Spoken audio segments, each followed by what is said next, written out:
Irmãos, graça e paz. Irmãos, em Tito, capítulo 2, verso 11 ao 15, a Escritura vai dizer algo bem interessante aqui. Porquanto a graça de Deus se manifestou salvadora a todos os homens, educando-nos para que, renegadas a impiedade e as paixões mundanas, vivamos no presente século sensata, justa e piedosamente, aguardando a bendita esperança e a manifestação da glória do nosso grande Deus e Salvador Cristo Jesus, o qual assim mesmo se deu por nós, a fim de remir-nos de toda iniquidade, purificar para si mesmo um povo exclusivamente seu, zeloso de boas obras. Diz estas coisas, exorta e repreende também com toda autoridade, ninguém te despreze. O que eu quero considerar aqui, nesse texto com os irmãos, não é a questão da extensão da salvação, porque aqueles que advogam a salvação universal, que todo homem pode ser salvo, geralmente usam esse texto, tirando do seu contexto. De fato e de verdade, a graça de Deus se manifestou salvadora a todos os homens, mas todos os homens em que sentido? Toda e qualquer pessoa, de todo e qualquer lugar? Não. Mas de todas as raças, de todos os povos, de todos os lugares. Então Deus tem seu povo em todos os lugares. Então essa é a ideia, até porque é necessário que nós compreendamos que no Antigo Testamento, conforme diz lá o Salmo 147, né? Vamos só dar uma olhadinha para ver se é mesmo, se não diz a referência de forma equivocada. É necessário que isso seja estabelecido de início.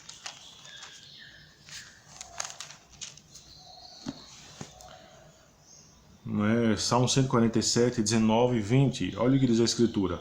Mostra a sua palavra a Jacó, as suas leis e seus preceitos a Israel. Não fez assim a nenhuma outra nação. Todos ignoram os seus preceitos. Aleluia. Então observa cá. Quando chega a dispensação, e aqui dispensação no sentido bíblico, não no sentido herético, quando chega a dispensação, sabe, da nova aliança, e nova aliança não no sentido de algo novo, mas no sentido de algo também restaurado, a graça de Deus ela se torna manifesta, se torna salvadora a todo e qualquer homem de qualquer lugar. Obviamente, volto a dizer, não é todo especificamente um de cada, correto? Ou seja, cada pessoa, não é isso. Mas é que ela se tornou manifesta salvadora a todos os homens, ou seja, Deus tem seus eleitos não só mais na casa de Israel, Deus tem seus eleitos em todos os lugares. E mesmo nesse período que o Senhor só tratava com Israel, havia também já uma perspectiva que já incluía algo futuro. Quando também, mesmo no Antigo Testamento, Deus permite que gentios que professassem fé, que fossem trazidos à fé por Ele mesmo, fizessem parte da comunidade pactual. Bom, tendo dito isto, o que eu quero trabalhar com os irmãos aqui é justamente o efeito dessa graça, que é manifestar aos eleitos. Isso aqui é o que eu quero trabalhar no texto hoje. E veja só, irmãos, a primeira coisa que essa graça faz é educar-nos. E eu acho bem interessante esse termo educar-nos. Por quê? Porque, irmãos, eu acho que não tem nada mais desagradável, entendeu? Em termos de relacionamento, do que uma pessoa mal educada. Não é? Do que de uma pessoa que não sabe entrar, não sabe sair, de uma pessoa que em horas inapropriadas fala alto, entendeu? Em pessoas que, por exemplo, quando se está debatendo algo, elas não medem a tonalidade de voz, ficam gritando, como se através do grito se fosse estabelecer a verdade. Eu acho que não tem nada mais chato, entendeu? Do que essas coisas. Por exemplo, você sai com uma determinada pessoa que ela não sabe se portar numa mesa, ela não sabe comer, ela come e fala ao mesmo tempo e você vê toda a comida que está dentro da boca dela, não é verdade? Isso não é chato isso? Isso não é nada a ver? Então veja só, irmãos, a graça de Deus ela se manifestou salvadora não somente no aspecto de nos salvar-nos das trevas para a luz, mas também no aspecto de nos educar-nos. Nós precisamos ser educados, certo? Nós precisamos ser educados. E a problemática da igreja no que diz respeito à manifestação do seu testemunho é isso. Muita gente se diz que é cristã, muita gente se diz que é regenerada, que é crente na pessoa do Senhor Jesus, mas são pessoas que não são educadas na graça. Entendeu? E você questiona ao ponto de dizer, será que são salvas de fato e de verdade? Será que a profissão de fé dessas pessoas é verídica? Por quê? Porque o evangelho não mudou nada nesse povo. Essas pessoas continuam tão ruins quanto antes. Essas pessoas continuam tão malignas, tão perversas quanto antes. Só que agora com o título de crente nas costas. Então observe o que a Escritura vai dizer. Educando-nos. Para quê? Para que, renegadas a impiedade. Primeira coisa, a graça nos educa para que a gente renegue a impiedade. O que é impiedade? Impiedade é pecado. Pecado no que diz respeito no mandato social, que inclui os relacionamentos de você com a sua família, de você com os seus filhos, de você com seus parentes, com seus amigos. Entendeu? Mandato cultural no que diz respeito à questão de trabalho. Ou seja, você não pode ser mais aquele cara num trabalho que era espertinho, que roubava e ninguém via, que matava a hora. Não, você agora é crente, você agora tem um novo procedimento, a graça te educou. Entende isso? A graça te educou, a graça deve levar você a você ter uma postura. Você não é uma nova criação em Cristo Jesus? E também educando no que diz respeito ao mandato espiritual, o meu relacionamento para com Deus. Então observa, educando-nos para que, renegadas a impiedade e as paixões mundanas, observe, qual o resultado? Vivamos no presente século sensata, justa e piedosamente. Sensatez, justiça e piedade. Sensatez, justiça e piedade. Percebem isso? Então observa. E além de nós termos agora esse procedimento, nós agora também temos uma esperança. E qual é a esperança? O verso 13.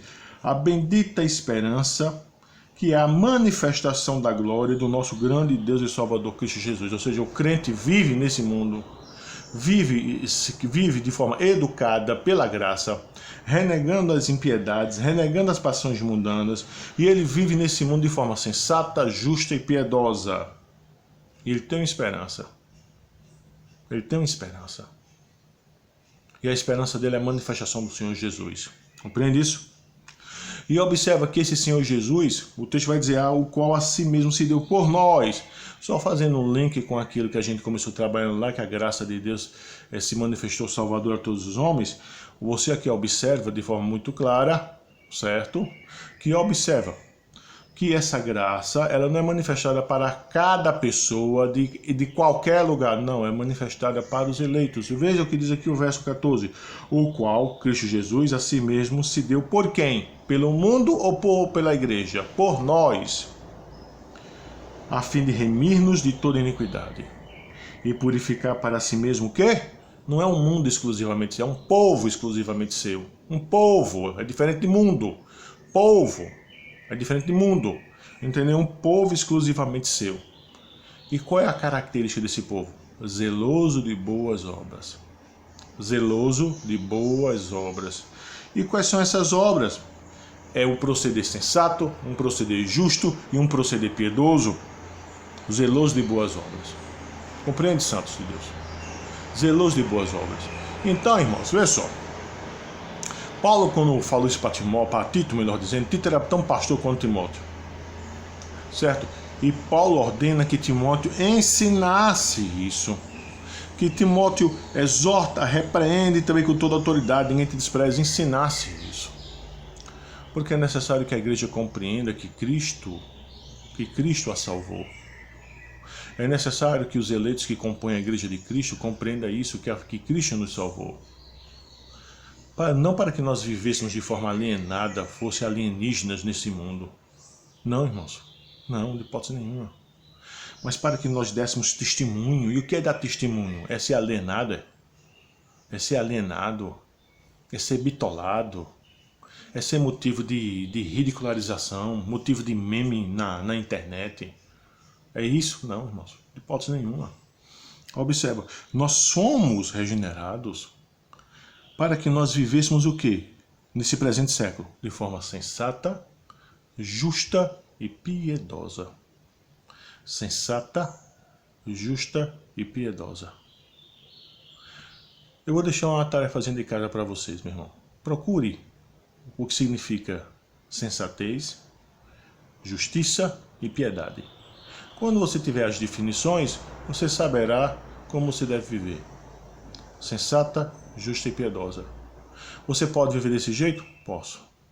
Você pode mudar suas atitudes? Pode. Se você é regenerado em Cristo Jesus, a graça de Deus ela vai te educar. E como é que a graça de Deus me educa? Através das Escrituras. Por isso, santos de Deus, desconfie de todo aquele que se diz crente, mas não vive de forma sensata, justa e piedosa. Desconfie de todo aquele que se diz crente, mas continua tão miserável, tão ruim, tão ímpio quanto antes.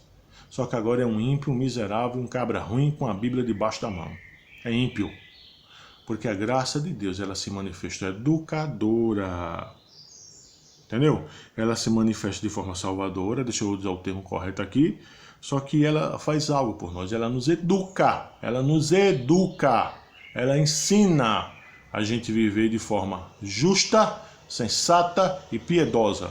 Aprenda isso, meu irmão, e que Deus te abençoe.